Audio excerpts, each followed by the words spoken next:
a quem iremos, Senhor? Essa é a pergunta que Pedro faz a Jesus. Uma pergunta que nós devemos pensar e refletir muito hoje. Porque somente Deus nos dá a vida eterna. Nós não encontramos a vida eterna em outra fonte.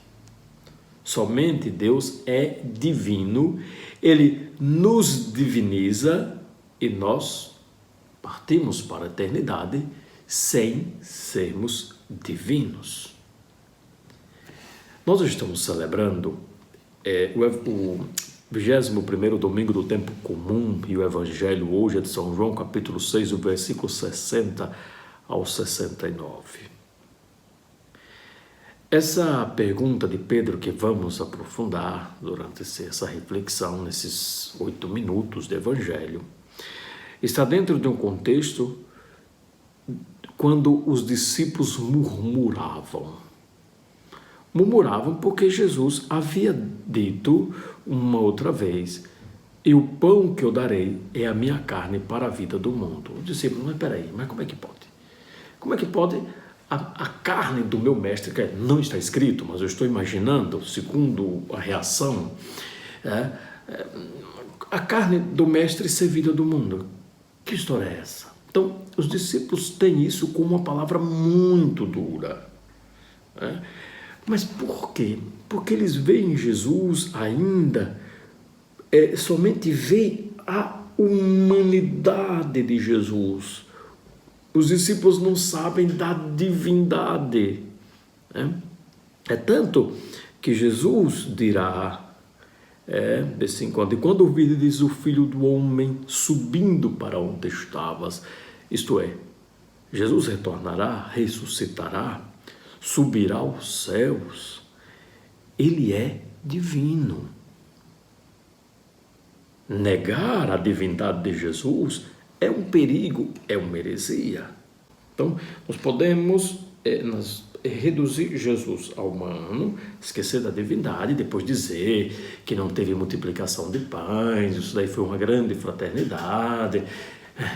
Peraí. Então, veja o perigo. Os discípulos estavam nesse momento mistagógico. Nós, a igreja tem 2000 anos de caminhada, nós já sabemos muito bem da divindade de Cristo. Então, a responsabilidade nossa é muito grande quando, nos nossos discursos, na nossa ação, nega a divindade de Cristo. Bom, vamos adiante. Então, as palavras que eu vos falei são espírito e vida, mas entre vós há alguns que não creem.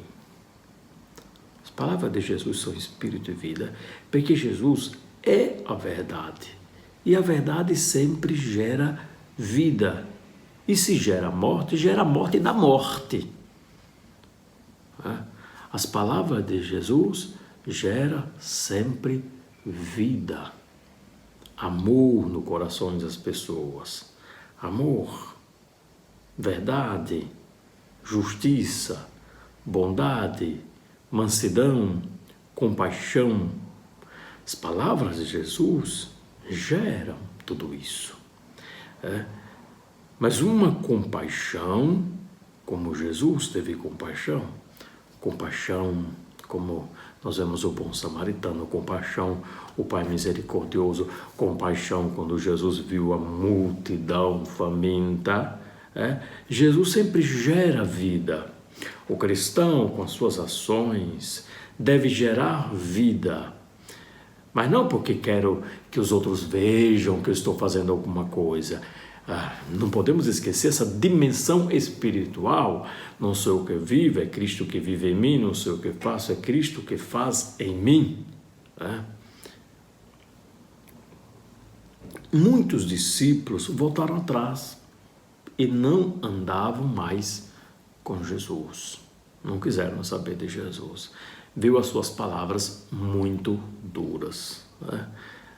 Faz parte, porque ainda não era tempo da compreensão. Eu creio que depois muitos desses discípulos retornaram e fizeram suas catequeses mistagógicas, entraram, fizeram uma grande experiência de Deus, porque essa compreensão não é o nosso entendimento que alcança, mas é o Espírito de Deus que vem em nosso socorro. Também Pedro deixará de crer, os discípulos deixarão de crer. Nós sabemos que a fé depois vai ficar somente em Nossa Senhora. Sabemos disso. O Espírito vai ter que vir em socorro para que os corações despertem para a fé, percam o medo e que as palavras e os gestos dos discípulos gerem vida. Mas geram vida porque os discípulos são sacrários vivos do Espírito. Aí vamos adiante. Mas Pedro, diante dessa decisão de tantos discípulos deixarem Jesus, diante dessa palavra, entre aspas, duras de Jesus, Pedro faz uma pergunta. A quem iremos, Senhor?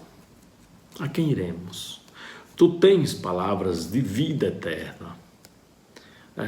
Nós cremos firmemente e reconhecemos que Tu és o Santo de Deus. É uma profissão de fé. Pedro professa fé. O Senhor é o Senhor da vida. A quem iremos? Todos os dias temos que buscar Deus, mas não posso buscar Deus somente quando estou rezando, quando participo da missa.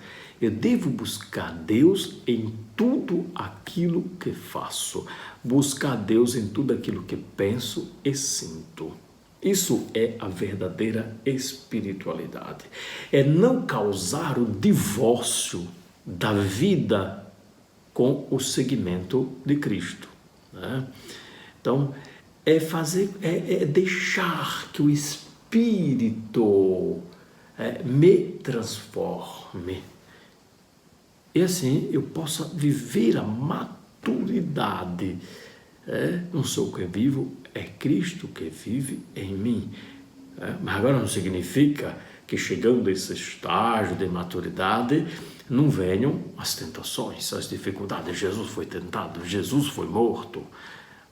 A vida no mundo pós-moderno interpreta a espiritualidade como um tranquilizante. Vai perdendo essa ideia de tranquilizante. Espiritualidade é viver na verdade, movimentada pelo Espírito de Cristo, e viver a vida de Cristo. É viver a vida de Cristo. É que a minha carne, as minhas ações, tudo que eu tenha, possa dar vida ao mundo. Não no sentido de mundanismo, mas de transformação do mundo. A quem iremos, Senhor? A quem nós estamos recorrendo? O Papa João Paulo II, na Novum Millennium Neumonte, fala de cristãos em perigos. Em perigos por quê?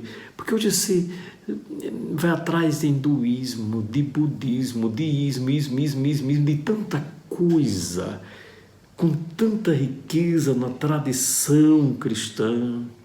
Ou interpretar que o homem é somente psicossomático, esquece dessa dimensão espiritual, transcendental, e nós pegamos esse espiritual e jogamos disso.